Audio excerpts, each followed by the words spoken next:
but not everything. Every decision that you make is a trade-off against something else. And that doesn't just apply to your money.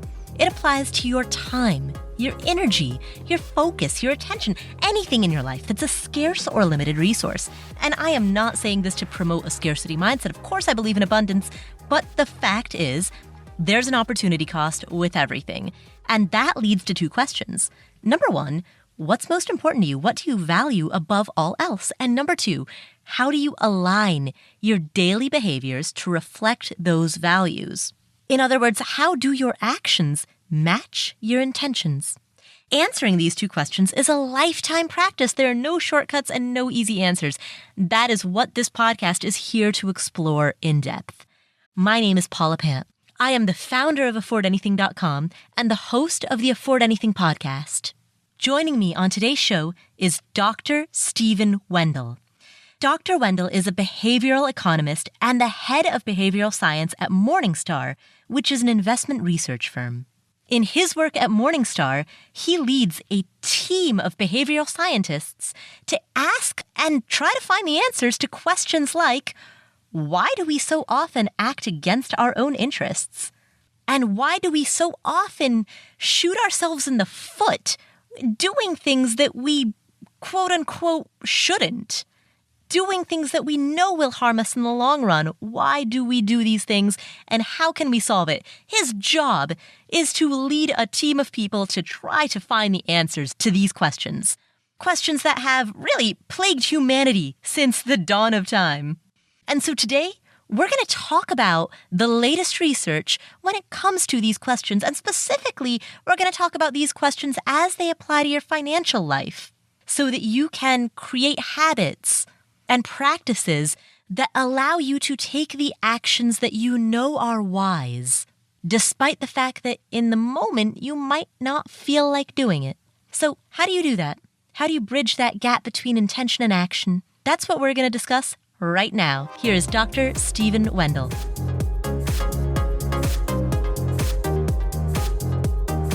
Hi, Steve. Hello there. How's it going? It is great. I am very excited to talk with you and Afford Anything podcast and many listeners. Awesome. Now, Steve, I think what you study is fascinating. You study the gap between intention and action. As you and I were just talking about off camera right before this, that is the central question that has plagued humanity since the dawn of existence. How do we we know what we should do. How do we do it? Yes, this is of course a challenge that we all face in our lives, and it's really easy to see other people and not always easy to see in our own lives. There are so many reasons that when we want to do something, we don't follow through. Mm-hmm. And we all know intuitively that this happens sometimes, but there's a great study I like that shows the severity of it. And I'll just give it in brief. This is by James Choi at Yale. He took, let's say, 100 people and asked them, are you saving enough for retirement? And a good 2/3 of them said, no, we're going to save more, right? That's really important to us. Mm-hmm. And then the follow-up question was, are you going to commit to do it? And they said, yes, absolutely. In the next 2 months, we're going to save more. And that was on the order of about a quarter of them. And he found, using administrative data, that only 3% actually followed through. Mm. That is just a huge gap in our lives. And so what's really fascinating there is it tells us why this doesn't happen. It's not because of motivation. Mm-hmm. It's not because we're not thinking about it. There's something else going on. And that's really what I study. I study the something else. At the risk of asking an impossibly broad question, what is that, or what are those something else's? In many cases, it's our basic humanity. It's the fact that we get distracted. It's the fact that we can't pay attention to all things. We have limited memory. We have limited willpower, etc. Now, which of these particular just facts of human nature are the cause? It depends on the person. It depends on the circumstance. But we find is that these things add up, and they really block people from being able to take action. Willpower, distraction. Again, at the risk of asking too broad of a question, what do we do about this? I mean, we know what we should do. Anyone listening to this podcast right now can name at least one step that they can take that would be an improvement to their financial life. Right. But they haven't taken that step. Well, we have two main options on how to overcome this. Mm-hmm. The first option is you force your way through. You get all your willpower and you go fight it. Mm-hmm. And that one doesn't seem to work out very well for most folks because there are only a few things that we can focus so intensely on. The other route, it's a bit more nuanced. First, we have to figure out what the obstacle is that's stopping us. This doesn't come necessarily from self-reflection. This can come from just trying different things. So let's say you want to save more for the future, but you just don't quite do it, Mm-hmm. right? So one way is to say, okay, maybe it's a problem of inattention. Let me set some reminders that at the end of each month, I'm going to do it. For some people, that'll work. For some people, it won't. For others, wow, maybe it's, when I think about saving for the future, it just doesn't seem real, right? It's too far away. I'm just focused on the present. Well, in that case, we've got a set of great tools that can help people think more about the future, right? Right. For other people, it might be, well, I just don't know how. I know that savings alone isn't enough. I need to go invest. But wow, in order to invest, I need to go spend all this time researching what are the right funds, etc. That's a self-efficacy or an ability problem. And we have a set of tools that can help people overcome that. Mm-hmm. So first we need to figure out what it feels like the challenge is. Is it emotional, right? And you just turned off by it? You don't feel like you'll be able to succeed? Or is it, you just keep on forgetting? In which case, we have options for each case. Right. What if it's an issue of just lack of urgency? There are so many things that are important but not urgent. Indeed. I think many of the things that are good for us in our lives are exactly that, Paul. They might be important, but they're just not right there immediately. Mm-hmm. And so we have two big options for lack of urgency. One is you make yourself a deadline, right? Mm-hmm. So it can seem hokey, but our minds do focus on specific deadlines, even if they're made up. The example I like to use is, okay, it's really important to save for retirement. Mm-hmm. Not very compelling. On Thursday night, sit down with your spouse, your family, your dog, your cat, whoever it might be in your household, Mm-hmm. and at 8 p.m., plan out what you have right now and what you're going to need, and set up a new savings, set up your automatic withdrawal. Mm-hmm. The more specific it is, the more it has a time, it has a date, it has details around it, the easier it is for us to get past that, well, I could do it any time problem, Mm-hmm. right? And the other way, of course, to get around this lack of urgency is to automate it. Make it so you don't actually have to do the darn thing at all. So you don't have to deal with that. And so on the one time that you're thinking about it, that's when you set up your automatic enrollment, your automatic deduction from your paycheck, et cetera. So that, in the future, it's not going to be urgent, but that's okay because you don't have to do anything. It seems like so much of this is based around how to trick ourselves into overcoming our own natural tendencies, right? So deadlines, for example, might be, for some people, they may be a way to overcome our natural inclination for procrastination and deferring things that are not urgent. On the other hand, as every writer knows, deadlines are, you enjoy the whoosh of them as they rush past. Yes, indeed. Yes, indeed.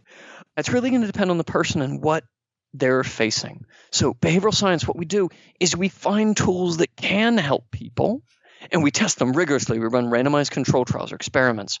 But then what's going to help a particular person in a particular moment, it has to be that combination of the tools we've developed, right? And people can develop on their own with their own problem and their own circumstance in that moment. Can you tell me about some of the formal randomized experiments that you've done in order to study the behavior gap? Yeah, absolutely. So we've run lots of different experiments, one of which we ran a few years ago, which I think is really, really fun to talk about. It has to do with what's known as a peer comparison. Okay. So in this case, we had budgeting and personal financial management software, and people would report to us how they're doing financially. So what are their assets, what are their debts, et cetera. And we just took that data, compared it to others who were in a similar income, similar family status, et cetera, and just reported it back to them and just gave them a 1 to 100 scale and said, hey, this is how you're doing, 1 to 100. This is how other people are doing, 1 to 100. And when people weren't doing as well as their peers, I found it tremendously motivating. So the combination of that, how you're doing and how other people were doing, it would if you extrapolate from the study, it would about double the savings rate of individuals. It was a huge impact for people. Wow. And that's just by basically telling them what they knew and then packaging it up in a nice, simple presentation that compared them to others. Right. So playing on people's competitive nature. Yes. Well, I think about it as competitive, and it shows you what's possible. So it's not only what you should do, but it also says, wow, okay, I think about my finances and I'm always stretched. But other people are somehow doing this. Let me give that another try. See what I can do. What if you're on the other side of that? What if, and this is, I think, true for a lot of people who are listening to this podcast, what if you save more than the majority of your friends and you just know anecdotally from your own peer group that you're doing better than everyone around you, both in terms of income, in terms of savings, in terms of net worth, just in terms of overall financial planning? How do you keep from resting on your laurels when that happens? Sure. That's a great question. And in fact, in the research, we see that does happen, right? If people compare themselves to those who are doing just as well or not doing as well, then we have a tendency to say, okay, great, that's taken care of. Let me go focus on something else in my life. But there's another mechanism that only occurs when people compare themselves in a particular way, right? In the money sense only, right? Comparing down in terms of money. But for good or for ill, we have this tremendous ability to ignore most of the folks who aren't doing as well and just always compare up. Sarah Newcomb on our team has done some nice studies around this on social comparisons and how most people, even if they're earning far more than objectively what others are around them, still find those cases of the people who are doing even better than them and compare themselves to that person. So it's not as widespread as a problem you might think because of our selective attention. So I live in a nice suburb, right? And we've got a perfectly fine house. And when I'm biking by, I bike over to the metro. Look, I'm human. I know that I'm always looking at the houses that are bigger than mine, that have a fancier lawn, etc. Right? Even though objectively we're doing okay. So a lot of time that happens. Now, there is also an additional technique that people can use kind of that builds on this. And we use this actually in our pair comparison study is if you're above the median, right, if you're above the 50 percentile mark, then set a target of the 10%. If you're at 10%, set a target of the 5%. And so that's actually what we did in the study. We found that people who were above the median, we said, okay, you're doing great. Let's set a stretch comparison compared to the top 10% of people who are, in this case, we're doing financially well, not just income, but overall, how are you managing what you have? And we found that to be similarly quite effective. Tell me about some of the other experiments that you've run. So you found that presenting people with data about how they're doing as compared with how other people in comparable situations are doing, you found that is effective at changing behavior. What else have you found to be effective at changing behavior? Sure. We've run a wide range of different studies. Let me give one, for example, in the investing arena, right? Okay. For those who are investing. So we recently ran a study with a nationally representative sample of Americans where we tried different ways of presenting fees. So fees have a strange effect when people are investing sometimes. Rationally and thoughtfully, if we look through at fees, we see, okay, well, fees are basically negative performance. It's the only thing you know you're going to have, and all else being equal, you probably want to minimize fees. Right. Now, that said, of course, there are trade-offs, and we want to look at the net picture, but that's not necessarily what people do. And so there have been a variety of studies in the past on how people chase performance, right? Forget the fees. I just want to see what had the greatest performance last year, with the assumption that it continues, which is, of course, generally a very bad assumption. So we wanted to see what would help people focus on fees when everything else is exactly the same. So we took 3 S&P index trackers. In this case, they were ETFs, but just exactly following the S&P 500, exactly the same in the details. And the only thing that was different were the fees. Now, these are actually from real funds. We just renamed them.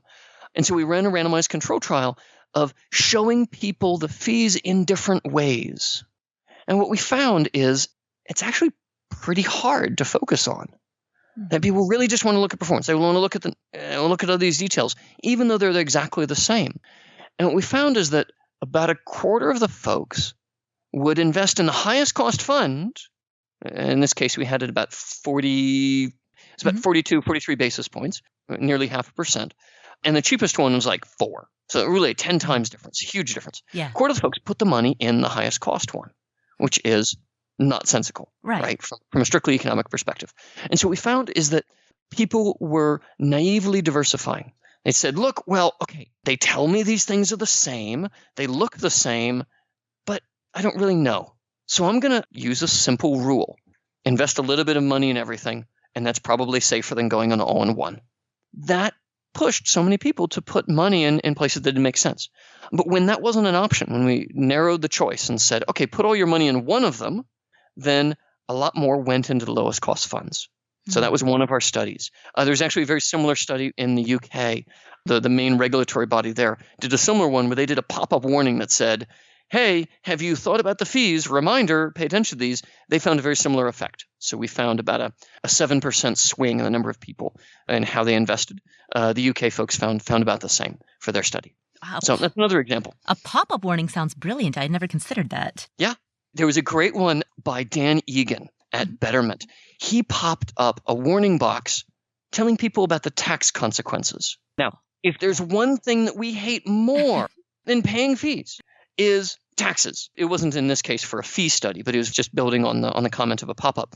He was doing this to help people not chase fads or not leave during a downturn, not to churn their portfolios too much. And so to avoid that, he just put up a pop-up that said, you're about to pay taxes. If you stay in your portfolio and you keep calm, you won't pay taxes. Wonderful impact. Wow. And I think he's got an academic study about that coming out pretty soon as well. Wow.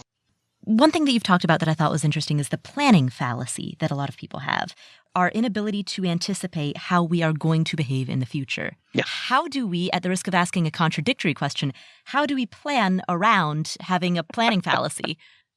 That's great. Let me see. Well, there are a couple different approaches you can take. One is to avoid the planning fallacy altogether as much as you can by automation, right? Mm-hmm. So if there's a general rule in behavioral science is that there's these challenges that we face, they're part of how our minds are wired, and they're not going away. They're part of our humanity. So one of the way out of these problems is to avoid our humanity. Mm-hmm. So for example, if we're really bad at planning, say, when I get my tax refund, I think I'm going to save it all. Yeah, of course, that's what I'm going to do. That would be an example of not being able to forecast your own future behavior. Right. Well, one of the things you can do is pre-commit that. Mm-hmm. Set up a transfer from your checking account or wherever the tax refund is going to come into, mm-hmm. and have it automatically withdraw the money on the day, or let's give yourself a little fuzz, a few days after, when the money is going to hit. And you know that thing's going to go in, and that way you've already locked in your intention. So we're really bad at forecasting our own future behavior, mm-hmm. but we can be really good at tying our own hands. We can be really good at taking a moment of strength and using that to determine what we're going to do in the future. Mm. So if you'd like, this builds on the story of Ulysses on the mast. Wow, it does. Actually, and for the listeners who aren't familiar with it, could you please describe that one? Sure. So we call these Ulysses contracts or Odysseus contracts because of Roman and Greek mythology.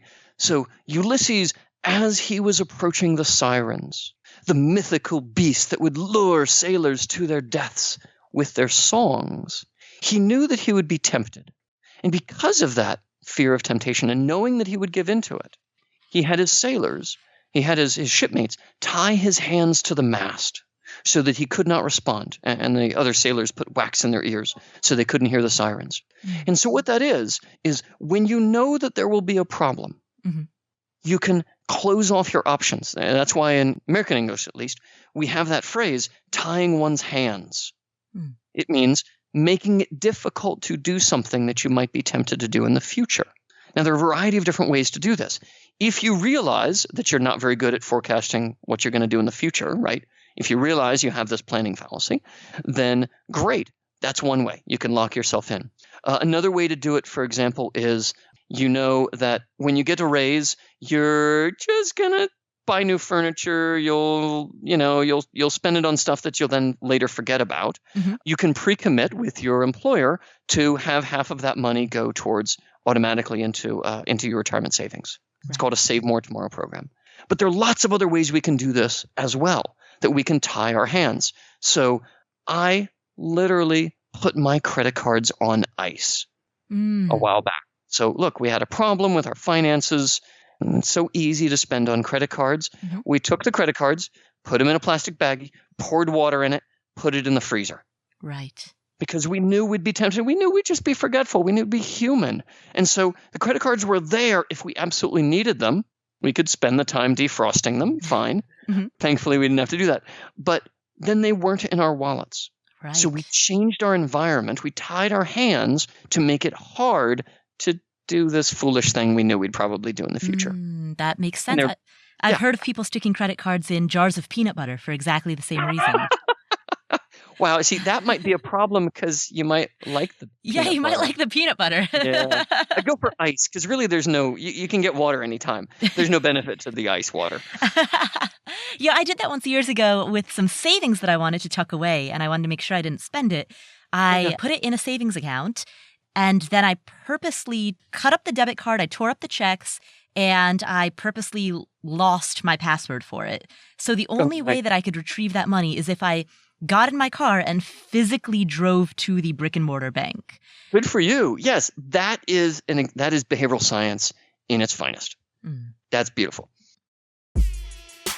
We'll come back to this episode after this word from our sponsors. Do you want to work out more, but going to the gym is kind of inconvenient? Check out Beachbody On Demand, which is an easy-to-use streaming service that gives you instant access to a wide variety of effective workouts that you can do from the comfort of your living room, or if you're traveling, your Airbnb, your hotel room, wherever you are. This is the company behind P90X, Insanity, the 21-Day Fix, and lots more. They've got celebrity super trainers like Shaun T and Chalene Johnson, and their workouts are as short as 10 minutes, and many of them don't require any extra equipment. The one that I like, my favorite, the T25 program, is 25 minutes, and it doesn't require any extra equipment. So when I'm traveling, I can still do it because I don't have to lug stuff around with me. I also really like their yoga program. I've just started checking that one out, and it's good. It's foundational. I really want you to try this service because it's easy to use. You can do it anywhere, including while you're traveling, and it kind of takes your excuses away.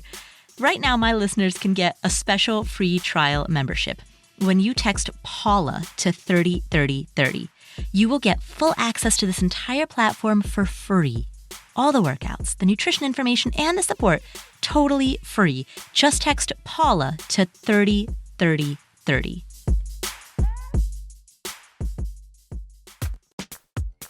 Hey, I got a question for you. What kind of interest are you getting from your checking account? You might not be getting that much. According to the FDIC, as of February 2018, the national average interest rate is 0.04% APY. That's not a lot. But you know what? There's a bank that pays 17 times the national average. And this bank does not clobber you with fees. They're called Radius Bank, and they offer an account that's called the Radius Hybrid Checking, which is a free, high-interest checking account. Here's how well it pays. You can earn 0.85% APY on balances over $2,500. Now that amount is 17 times greater than the national average. And you can earn 1.2% APY on balances of $100,000 and up. And that is 24 times the national average. Now, their rates won't expire. Many other banks offer these flashy introductory rates that expire after 6 to 12 months, but their rates don't expire, and they don't cap the balances that are eligible to earn that great APY. They also don't clobber you with fees. There are no monthly maintenance fees, no minimum balance requirements. Your first order of checks is free. Mobile banking is free. You get free ATMs worldwide. So this is not a bank that's going to nickel and dime you. If you want to open an account, go to radiusbank.com/Paula. That's RADIUS bank.com/Paula. radiusbank.com/Paula.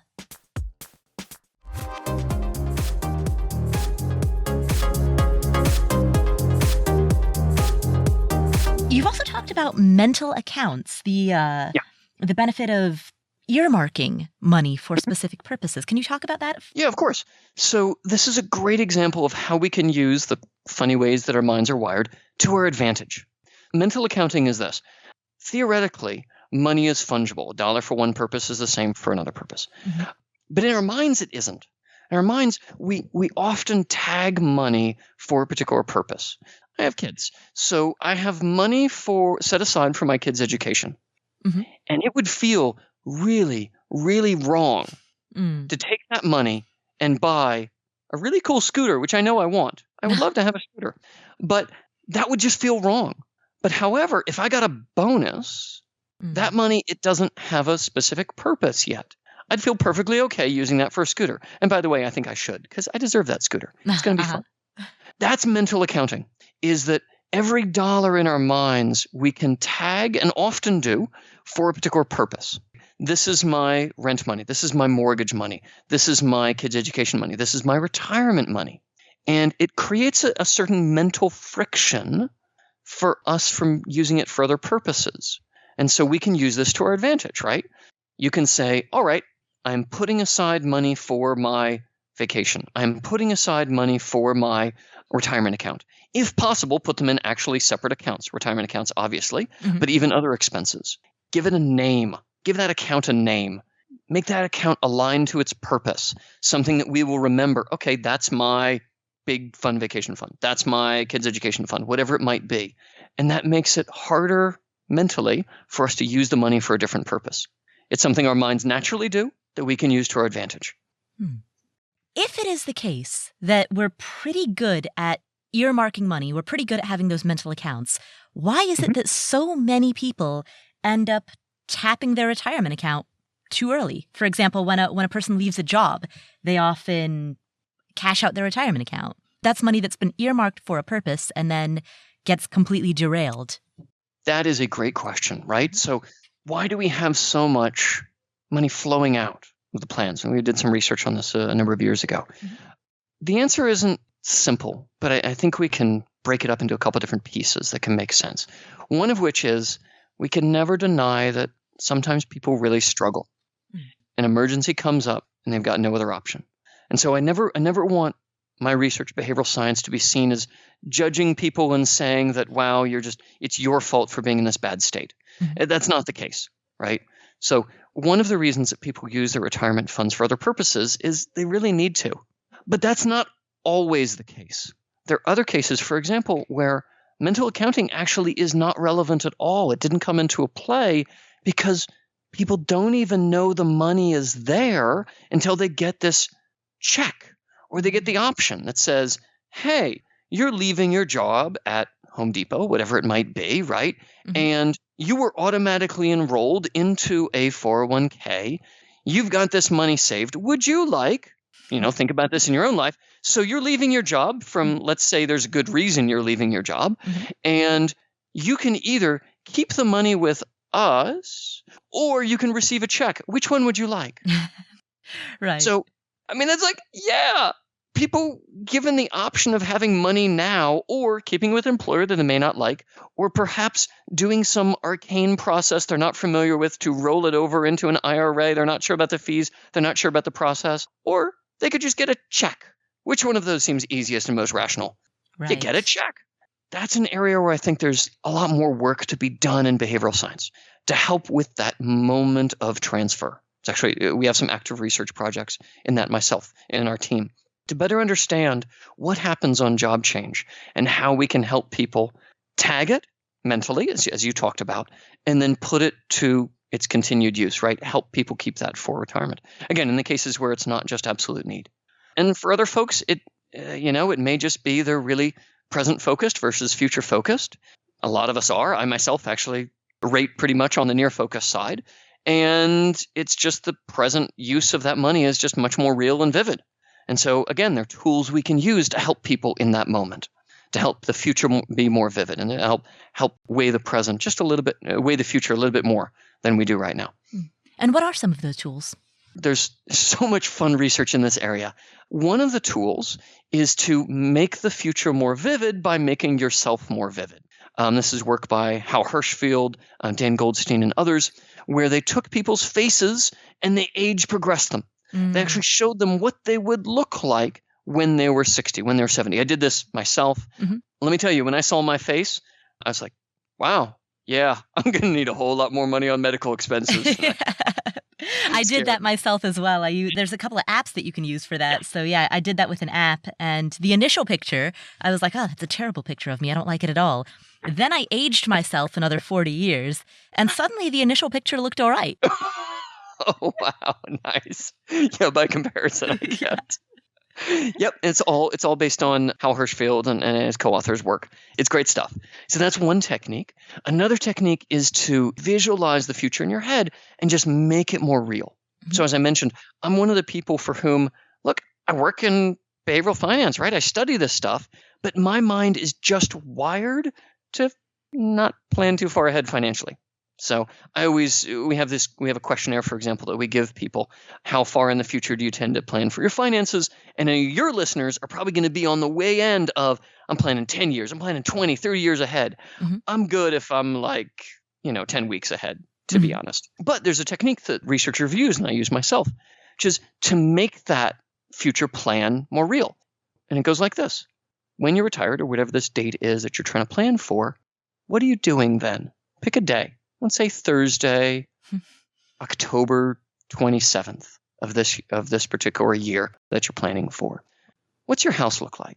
No. What does your kitchen look like? What are the pots? What do you see outside in the window? What are you doing at noon? Okay, after you're done with that, what do you do next? And visualize all of this in your head. And that makes it more vivid and real. Again, it's something I do myself to help overcome just how my mind is wired. And what we find is that the mind is naturally focused on the vivid. And so this is a way of fighting vivid with vivid. You're giving the world around us is vivid and real. And so if you can give yourself another vivid image to hold on to, this is what I'm working towards. I'm playing with my grandkids. I'm working at the charity to give back. This is how I'm doing it. It can become tremendously powerful, provide a counterbalance for those of us like me who are so focused on the present normally. So that's another technique we can use. Wow. What if in trying to do that, you have no idea what that might be? I'm thinking particularly the people in this audience whose immediate lives are not yet, they might not know if they're going to go to grad school. They might not know what state they're going to live in. They might not know whether or not they're going to get married. How do you imagine that when the next 5 or 10 years could bring dramatic changes to your life? Well, I think that's the key, is you're creating that vision. So the fact that someone doesn't have that, that's why you would want this. Now, it's not to say that, okay, you've got to plan out how many kids you're going to have, who you're going to marry, where you're going to let, all of that stuff, right? But rather use your imagination, your time, and that to fill in just a moment of that time. It can be one possible future, but make it a real and vivid one. That's what it means. Wow. Yeah. So sure, you don't know whether you're going to go to grad school or not, but maybe when you create that vision, you'll say, okay, well, these are the things that are really important to me, and these are the things that aren't. In fact, there's a technique, prospective hindsight. It's a lot of fun. It's not, to the best of my knowledge, it hasn't been used in this particular area, but I think it's relevant for what you just raised. Prospective hindsight is a technique where you imagine a future point and you have yourself look back. What did you really enjoy? What did you regret? So it's a matter of getting out of the current moment and seeing what really matters to you. So I actually did this exercise in my own retirement planning. I wrote it all out and said, okay, so I'm 30 years out. If things go really well for me, what will I be happy about? If things go really poorly, what will I be sad about? What will I be happy about, right? Well, what will be the mix of that picture? And what will I really regret? And oddly, never in that picture did it come down as, wow, I wish that I'd spend another 5 hours each night in the office. That wasn't one of them.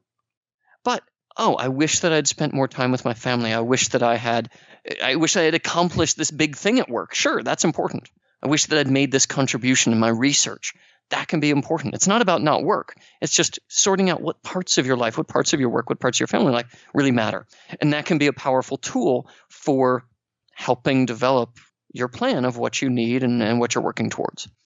Can you tell us more about frameworks that we can use around problems that we have, problems with our humanity? You talked earlier about how to avoid our basic humanity. So what are other problems with the way that humans are wired? And what techniques can we use to solve that? So I think about it like this. When we wonder why we don't do something, we so often either beat ourselves up about it and say, my God, why didn't I have the willpower? Or why didn't I have the energy to do this? Or maybe I just didn't care about it enough, right? Right. And we tend to do it in general. We tend to do it in the generic. Why didn't I save more when I was, last year or younger, whatever it might be, right? But the gap between intention and action is not in general. It occurs in the collection of so many small moments in which we fail to act. And in those moments, we have some great tools to both understand what's happening and what to do about it. But it all happens when you focus on an exact moment. So let me give one that I have struggled with throughout my life, going to the gym. So I was born skinny as a beanpole, fine, but I've got lots of physical problems because of lack of exercise, back problems, neck problems, etc., right? So let's say that you or I or anybody is sitting on a couch watching TV, right? Watching Netflix, watching whatever it might be. We don't usually think about it this way. But why in that very specific moment, in that exact time, would you get up and go to the gym, right? So the first major obstacle is attention. We're not thinking about it. Even though, yes, in theory, in general, it might be important that we know it, we're paying attention to something else. And for us to take action, something needs to cue us or grab our attention. And then once it has our attention, then we have an emotional reaction. That reaction is before conscious deliberative thought. It's faster in the brain. And the reaction could be, oh God, I look ugly in sweatpants. And done. Forget the cost benefits. That idea is already out the window. If you can get past that emotion, let's say it's in a retirement context. It might be, oh man, I'm so hosed. There's no point in my even thinking about that. That's an emotional reaction. That's not a conscious deliberative thought, but it can lead us astray already. But let's say you get past that. Once you get past that emotional reaction, then your mind does evaluate the costs and benefits. And the challenge there is that we're not great at doing costs and benefits in our heads. We're not great because we don't think of all of the factors. We don't have a detailed mathematical model of going to the gym and the long-term benefit of this exact moment, this particular exercise we're going to do. Nor do we have it in our heads for what if I were to buy the slightly lower cost option and I save that right now. We don't do that. We take shortcuts. And so we need tools that help us with that evaluation process. Then when it comes to taking action, thinking about actually doing it, whether it's going to the gym or saving more, then we get into these problems of ability or self-efficacy, where for somebody who's an expert in the field, it might seem perfectly reasonable and obvious. Yeah, okay, great. So you go to this calculator, you figure out what your long-term medical expenses are going to be, you figure out your chance of taking care of your family, you figure out whether Social Security is going to be there, and you factor in that probability. And then you do this over time, and you take in inflation and what the stock market is going to do, right? Like Right. your expert in the field is like, oh, yeah, this is obvious. You just go do that. For everybody else, it is like flying an airplane with no training. We don't do those things. And so how do we get over that lack of self-confidence and see that it's in fact not actually that complex? In our minds, it gets so more complex. So those are some of the obstacles, and these come together in an acronym CREATE. I'll give you all of them. Okay. Q, first question is attention. Then immediately afterwards is a reaction. That's your emotion that can lead you astray. Then it's E, evaluation, your conscious cost-benefit analysis of it. Then it's a question of ability. Do I feel I can succeed? And of course, do I have the resources? Can I have what I need? The final two are your timing and experience. Timing is our wonderful human ability to procrastinate. Is it the right time to do this now? It gets back to your question before about the important versus the urgent. And then finally, experience. All of these are general lessons from behavioral science. But in the end, your own personal experience guides, well, whether it feels right to you or it doesn't, whether you've been burned in the past or not. Experience trumps anything else. Those are the compendium of human frailties, if you like, the different ways in which we can fail to take action, even if we want to create cue, reaction, evaluation, ability, timing, and experience.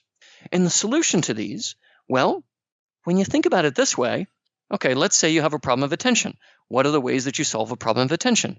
I'm sure your listeners, everybody, we can come up with obvious answers. Well, you go where the attention already is, right? So you wear a fitness tracker, for example, on your wrist that reminds you that you see it. You say, oh yeah, I need to exercise. Or you put a calendar item to go do your budgeting, right? You get attention. What about that emotional reaction? Well, you try to avoid it if possible. You say, well, it's not actually like this thing that I feel so badly about. Or, okay, well, I don't like how I look in sweatpants. So you get a gym at home. You don't force yourself. You don't make yourself do something that isn't human. You recognize your humanity, and you just work around it. This is actually something that I did in my own life. I went to a local gym where, my Lord, those people were fit. They were on it. They were not me. And it just didn't feel right going there. I felt judged. Fine, I know it seems stupid, but these are the things that get in our way. I just didn't want to go there. I didn't feel comfortable there. So I got a gym at home, and I found another gym. I got some equipment at home, which I use. And I found another gym where people just didn't take it so seriously. Cool, problem solved. In each of these areas, once you have that framework, cue, reaction, evaluation, ability, timing, etc., the answers are usually pretty obvious. Now, yes, as behavioral scientists, we have some really cool techniques, right? I talked about tying one's hands in Ulysses contracts.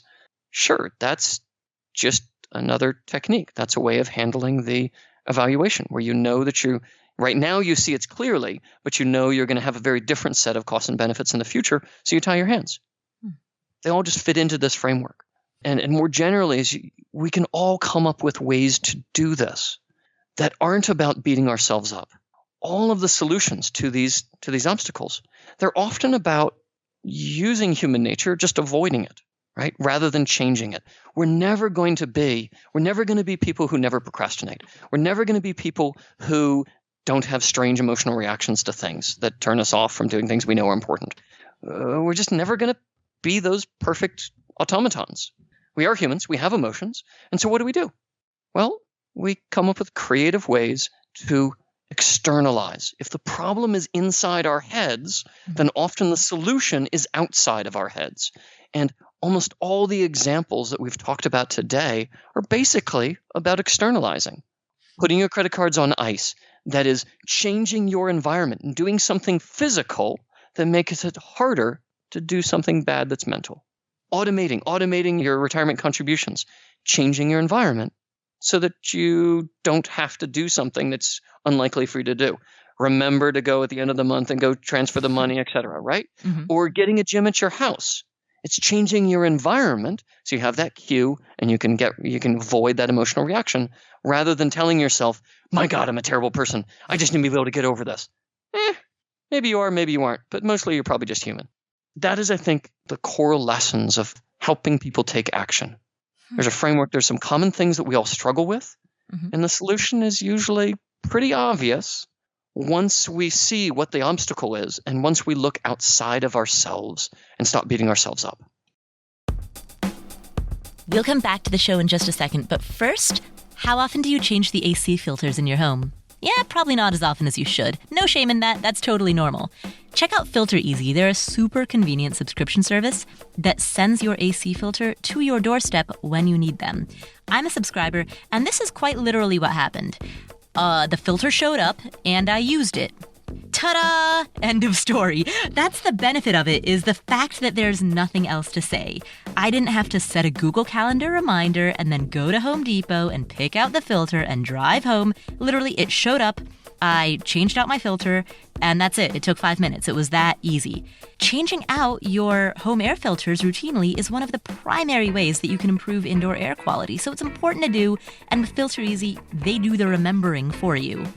Filter Easy is a convenient subscription service for something you need versus most other subscription boxes, which are for wants. It's super practical and a no-brainer solution. That's why I subscribe to Filter Easy. And for listeners of this program, you can receive your first order free by visiting filtereasy.com or by calling 1-855-910-EASY-3279. Make sure you use offer code PAULA. Sign up today at filtereasy.com to get your first order free. That's filtereasy.com or call 1-855-910-EASY-3279. Make sure you use offer code PAULA.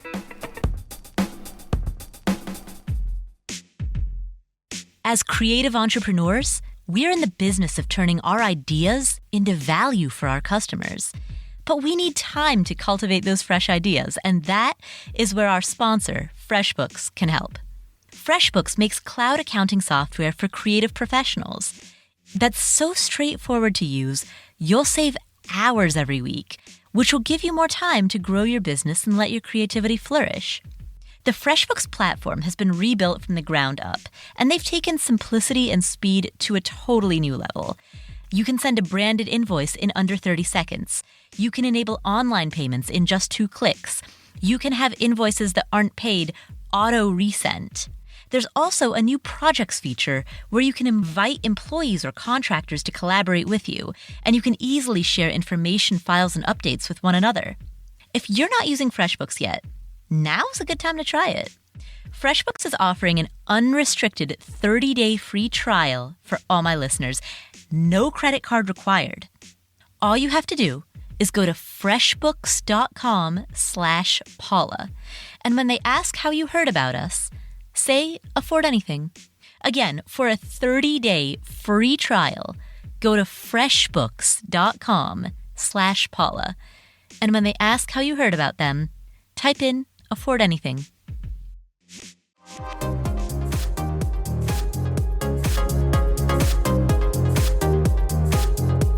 Let's talk about that first step, cue. Because when you talk about cue, reaction, and then everything that follows, it reminds me quite a bit of Charles Duhigg and what he writes about habit formation. Of course. Cue, reaction, and then some sort of immediate reward.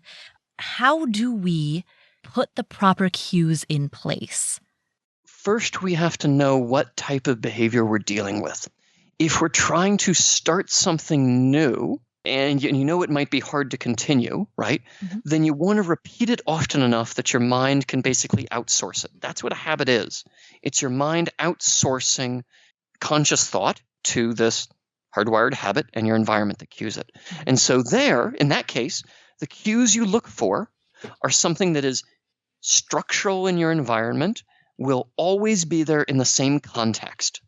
If it's a habit cue, that's what's needed. However, if it's something that's just kind of a one-off, like, hey, you know you got to do this thing, say it's a tax refund, right? The tax refund's coming, you want to handle that money well, or it's a bonus at work, whatever it might be. You're not going to be doing this 10 times a month. It's just one time in a year. Mm-hmm. Habits won't help. So the type of cue you need isn't really relevant. Mm-hmm. Instead, for that, you want a big, honking, loud one. Mm. You want one that's going to be really hard to ignore and will get you at that moment. Set the alarm, right? Set the calendar, have tell your friends so they'll remind you. Again, it's all about externalizing, but the type of cue you need is different. Okay? If you're trying to avoid something, then it's also a different type of cue there. The example I often use is a person who has an alcohol problem, and as they drive home, they always see the particular bar. So there, the cue is working against them because they already have the habit. Stop the car, go into the bar, have a few drinks, and then have a few more, and then have a few more, right? Mm-hmm. And we've all either faced this ourselves or we've known other people who have. Right. It's just a human condition. So what do? Do you yell at someone who is drinking in a way that they don't want? No, they know it, but they just still do it. Mm-hmm. Instead, you map out a new driving path that doesn't get anywhere near that bar, and so you don't see it. Mm-hmm. You short-circuit the cue. And the way to make that real is work out all the details beforehand. Okay, here's the path, here's what you do if it's blocked, right? So that you avoid that cue altogether. Mm. So it really depends on the type of behavior. Duhigg's book is awesome, and it's about habits. But there are many other types of behaviors that we face in our daily lives. Such as? Well, like the one-off, right? Right. Where you just want to do this thing and you set a big reminder. Or you do what's known as implementation intentions. Mhm. Okay? This is for something that's in the future. It's usually a one-time action, and it's difficult for you to set big reminders in that moment. You use implementation intentions. That's basically it's setting up a script in your mind. So the original research was Katie Milkman, John Bashirs, and others around flu shots. And so what they did is they said, okay, flu shots are going to be available at this time. Do you want to do it? So a number of people said yes, and a subset of them actually followed through. Another group, they had write out, when are you going to go? Mhm. What time, what date? No follow through, no reminders, nothing. But the simple act of planning out the details of an event makes you more likely to do it. It ties back to that example I gave before of setting a specific time you're going to sit down with your family and your spouse, etc., to plan out your retirement savings. Right. It's the same thing. So you're setting up a mental script. And it's even better if you say, okay, well, what if I'm sick that day? Well, I'm going to go do it this day. If you set up all the if-then conditions, all of the obstacles you might face, and you think them through beforehand.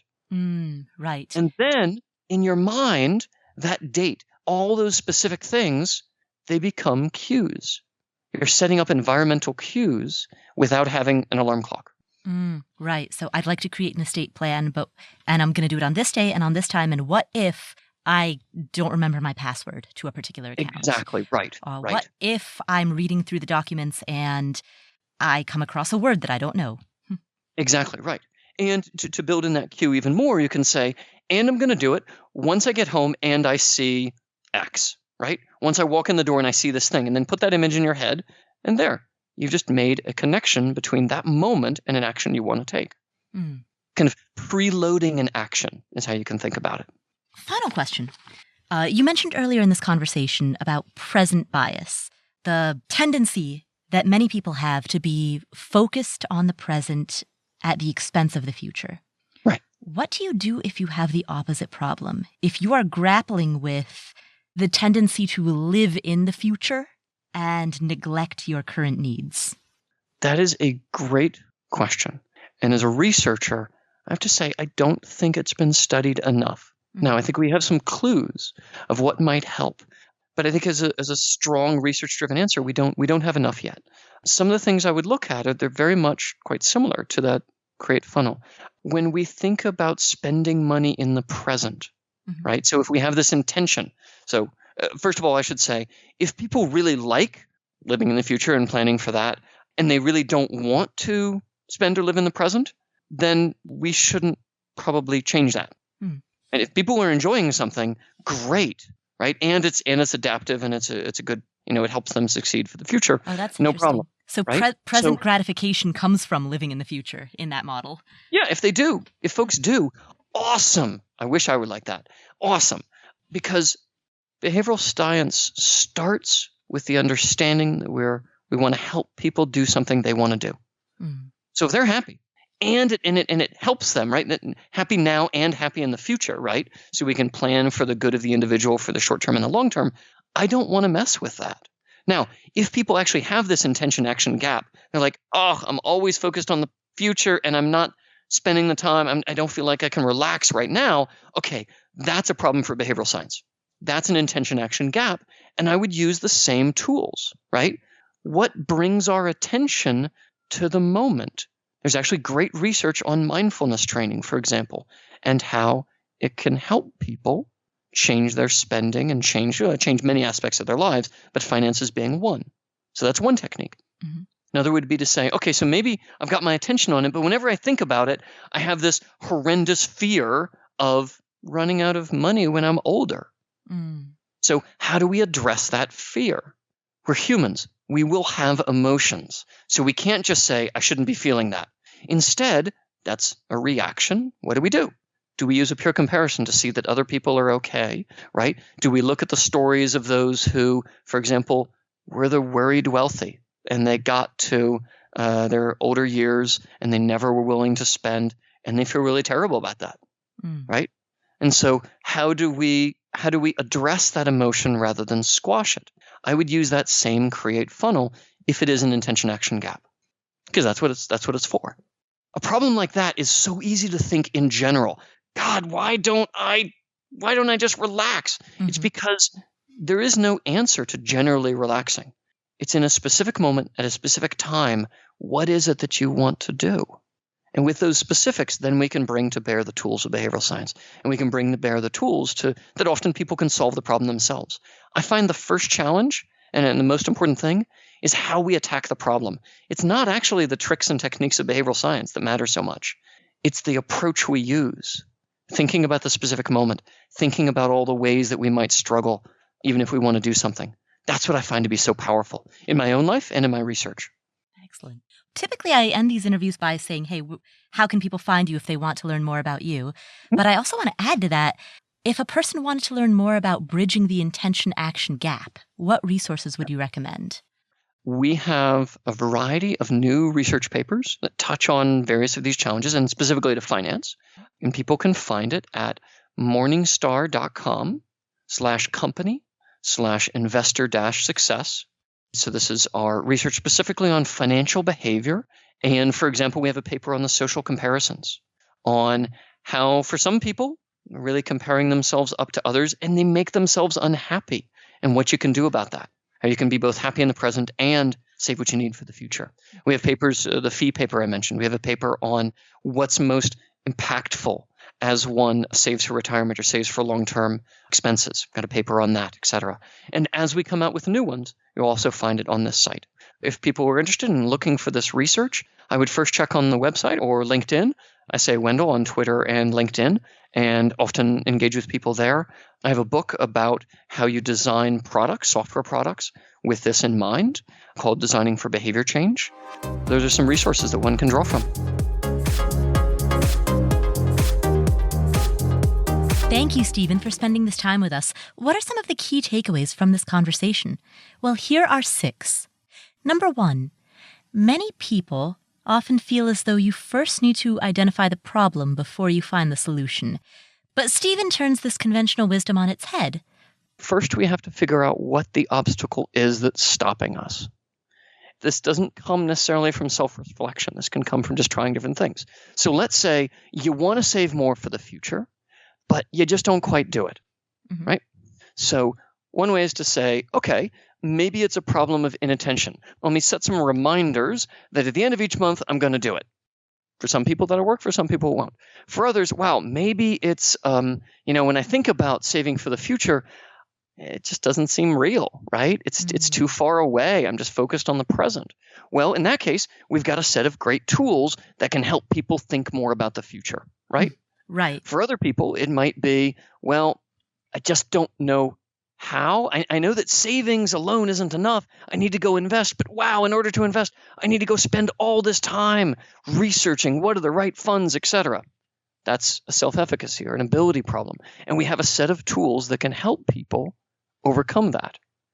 Here he makes the point that in order to figure out the obstacle, you could try solving it. And by virtue of solving it, you will know what the obstacle is. The idea is that you don't know what you don't know.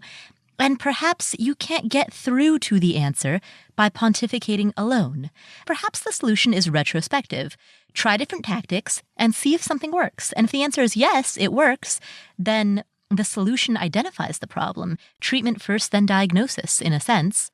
And so, for the remainder of the interview, we cycle through a wide range of possible solutions, possible tactics that you can use in order to help bridge that gap between knowing and doing, regardless of whether the problem is a lack of confidence or some deep-rooted fear or anxiety, regardless of what is underlying the problem. Let's try some of these solutions. So let's go over 5 of the many solutions that we talked about in today's episode. Number 1, in no particular order, is that one of the most effective strategies for bridging that gap between knowing what you should do and then actually doing it is automation. If there's a general rule in behavioral science is that these challenges that we face, they're part of how our minds are wired, and they're not going away. They're part of our humanity. So one of the way out of these problems is to avoid our humanity. So, for example, if we're really bad at planning, say, when I get my tax refund, I think I'm going to save it all. Yeah, of course, that's what I'm going to do. That would be an example of not being able to forecast your own future behavior. Right. Well, one of the things you can do is pre-commit that. Mm-hmm. Set up a transfer from your checking account or wherever the tax refund's going to come into, Mm-hmm. and have it automatically withdraw the money on the day, or let's give yourself a little fuzz, a few days after, when the money's going to hit. And you know that thing's going to go in, and that way you've already locked in your intention. Automation is effective because it saves you from yourself. Automation is one of the tactics that we talked about. Another tactic is to create mental accounts, by which we refer to the process of earmarking dollars for specific purposes. This is a great example of how we can use the funny ways that our minds are wired to our advantage. Mental accounting is this. Theoretically, money is fungible. A dollar for one purpose is the same for another purpose. But in our minds, it isn't. In our minds, we often tag money for a particular purpose. I have kids, so I have money set aside for my kids' education. And it would feel really, really wrong to take that money and buy a really cool scooter, which I know I want. I would love to have a scooter. But that would just feel wrong. But however, if I got a bonus, that money, it doesn't have a specific purpose yet. I'd feel perfectly okay using that for a scooter. The benefit of creating these mental accounts is that every dollar has a purpose. Every dollar has a job or has meaning ascribed to it. And ultimately, that is mentally the way that we handle money. I mean, we give meaning to money. We ascribe meaning to money. And I mean that in every sense of the word, both in terms of the jobs that we give to our dollars, as well as the status symbols that we ascribe to meaning. I mean, money is essentially a tool that allows us to survive, but layered on top of that are all of these layers of emotional and psychological meaning and symbolic meaning that we give to it. And so, given that the natural tendency is to ascribe meaning to money, why not use that natural tendency to our advantage? At the end of the day, a dollar is a dollar is a dollar. If your net worth is X, then your net worth is X, and you have that entire bucket to deploy in whichever way you choose. But the reality of humanity is that if we have already mentally earmarked a particular batch of those dollars for your child's college or for retirement or for an emergency fund, we are less likely to use that money at high-end sushi restaurants. After all, that's our emergency fund. So that is tactic number 2 that we talked about, creating mental accounts.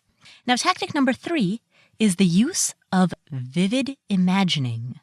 I'm one of the people for whom, look, I work in behavioral finance, right? I study this stuff, but my mind is just wired to not plan too far ahead financially. So we have a questionnaire, for example, that we give people. How far in the future do you tend to plan for your finances? And your listeners are probably going to be on the way end of, I'm planning 10 years, I'm planning 20, 30 years ahead. Mm-hmm. I'm good if I'm like, 10 weeks ahead, to be honest. But there's a technique that researchers use, and I use myself, which is to make that future plan more real. And it goes like this. When you're retired, or whatever this date is that you're trying to plan for, what are you doing then? Pick a day. Let's say Thursday, October 27th of this particular year that you're planning for. What's your house look like? No. What does your kitchen look like? What are the pots? What do you see outside in the window? What are you doing at noon? Okay, after you're done with that, what do you do next? As Stephen talks about, fight vivid with vivid. The brain is naturally inclined to respond to stimuli that is vivid. So, given the fact that the present moment is quite vivid because we're living in it, we can address that by fighting vivid with vivid and making the future, if not as vivid as the present, at least vivid enough that it may inspire action. A fourth tactic that we talked about is to project yourself into the future and then look back in hindsight. This is a practice that is referred to as prospective hindsight. Prospective hindsight is a technique where you imagine a future point and you have yourself look back. What did you really enjoy? What did you regret? So it's a matter of getting out of the current moment and seeing what really matters to you. So I actually did this exercise in my own retirement planning. I wrote it all out and said, okay, so I'm 30 years out. Mhm. If things go really well for me, what will I be happy about? If things go really poorly, what will I be sad about? What will I be happy about, right? What will be the mix of that picture? And what will I really regret? And oddly, never in that picture did it come down as, wow, I wish that I'd spend another 5 hours each night in the office. That wasn't one of them. But, oh, I wish that I'd spent more time with my family. I wish I had accomplished this big thing at work. Sure, that's important. I wish that I'd made this contribution in my research. That can be important. It's not about not work. It's just sorting out what parts of your life, what parts of your work, what parts of your family life really matter. If you make decisions by asking yourself, what will future me regret not having done now? Or conversely, what will future me regret having done now? You can use the benefit of hindsight to make decisions about what to do in the moment. To an extent, this is kind of where FOMO comes from, right? Like the fear of missing out is the fear of what if 20 years from now I look back on today and it turns out that I missed out on all of this stuff. And that FOMO, sure, it can apply to partying, it can apply to travel, but it can also apply to not saving enough for retirement and therefore not having enough. It can apply to the way that you treated your health because you are currently 20 years younger than you will be 20 years from now. Assuming that you survive through the next 2 decades, that statement is true no matter how old you are. And sure, there are some regrets that we can never anticipate because we don't know what our priorities will be in the future. Maybe 20 years from now, you'll really regret not having learned how to scuba dive or not having learned how to juggle because 20 years from now, you'll be in a position in your life where juggling is really important. I don't know. I mean, anything is possible. We don't know what we're going to value in a couple of decades.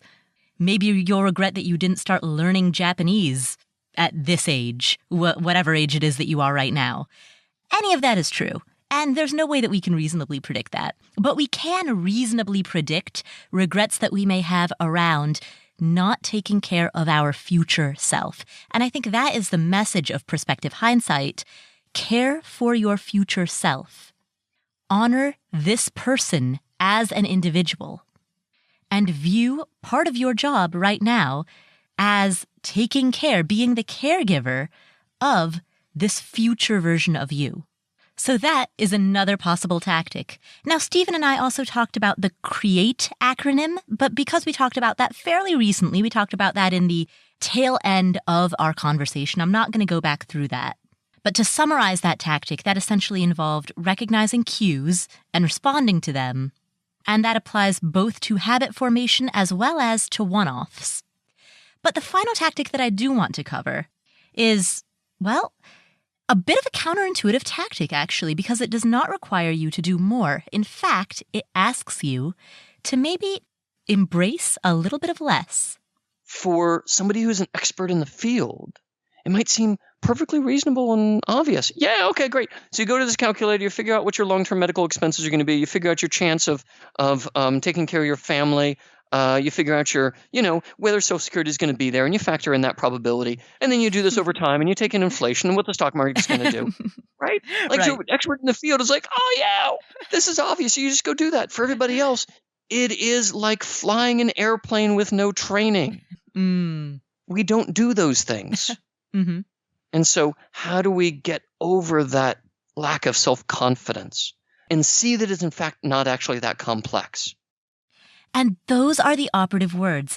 You'll see that it's not actually that complex, which means that the final tactic and perhaps the final takeaway to all of this is to simplify. Don't let perfect be the enemy of good. Approach your finances in a way that is simple, manageable, actionable, and good enough, and then leave good enough alone. Those are some of the key takeaways that we got from this conversation with Dr. Stephen Wendel, who is the head of behavioral science at Morningstar. You can read the show notes at affordanything.com/episode 141. That's episode 141. By the way, we have decided to start uploading these interviews to YouTube. For a while, we were uploading a lot of our podcast content to YouTube, and then later we decided to stop doing that. And we've noticed that of the archived material that was on our YouTube channel, the interviews with guests were still getting a lot of views. Of the stuff that we uploaded to YouTube, the Ask Paul episodes, not so much, but the interviews with guests, totally. So we are going back to uploading audio versions of these interviews, these podcast episodes, to YouTube. So if you or somebody that you know prefers to listen to audio via YouTube or via YouTube Red, you can now start listening to guest interviews on our YouTube channel again. And that is available at youtube.com/affordanything. That's our show for today. Thank you so much for tuning in. Coming up on future episodes of the Afford Anything podcast, well, I make a rule to not announce the names of guests before I actually record the interview because that has come back to bite me in the past. But what I will tell you, even though this is kind of far off, is that Laura Vanderkam, a time management expert, is going to be joining us in August. And I can tell you this because I just recorded the interview earlier today. She'll be joining us in an episode that we're going to air in August to talk about how to improve your relationship with time and get a better sense of time abundance. So that is coming up in the future. Also, of course, every other week, I answer questions that come from you, the audience. And if you have a question, head to affordanything.com/questions, where you can leave a voicemail with whatever is on your mind. If you enjoyed today's episode, could you please do 3 things? Number 1, make sure that you are subscribed to this podcast in your favorite podcast player. So whether you're using Apple Podcasts or one of the Google Play apps or Spotify, go into that app and hit the subscribe button. That way you'll make sure to get all of future episodes as they appear. Number 2, please, as you're in that podcast playing app, leave us a review. As of right now, we have 616 reviews on Apple Podcasts, the podcast player formerly known as iTunes. Everybody still calls it iTunes. I'm still going to call it iTunes, but it's called Apple Podcasts now. Anyway, if you go to affordanything.com/iTunes, that will redirect you to the iTunes page where you can leave us a review. So we have 616 ratings. Thank you so much to everybody who left us a rating. I appreciate it so much. And I'm going to read a couple of the most recent ones. So Golabi14 said, "I'm so glad I came across this podcast in my search for podcasts on financial independence. Paula is entertaining, offers real talk about finance, brings in compelling guests, and I leave every podcast with at least one aha and action item." Thank you. And Jennifer ED says, "I started listening to the podcast about over a year ago. I really enjoy the guests and advice. Recently, I listened to the episode about the firefighter and authenticity. Amazing." Thank you. And then Black Lumet says, "It's 2 a.m. and I can't stop listening. I absolutely love this podcast. I've never heard anyone twirl this deeply into all things money and life. It's 2 a.m. and I cannot stop listening. I can't afford to lose any beauty sleep, but what the heck? This is great stuff. I'm semi-retired, but I still have a lot to learn from this. Paula, thank you. And your voice is lovely, by the way." Thank you. Awesome. So thank you so much. Please, if you have not left a review yet, please do so. And while you're there, upvote any other reviews that you find helpful. Finally, the third thing that I would love to ask you to do is just share this with your family and friends. Thank you so much for tuning in. My name is Paula Pant. You can follow me on Instagram at Paula Pant, PaulaPant. I appreciate all of you. Thank you so much for being part of the Afford Anything community, and I'll catch you next week.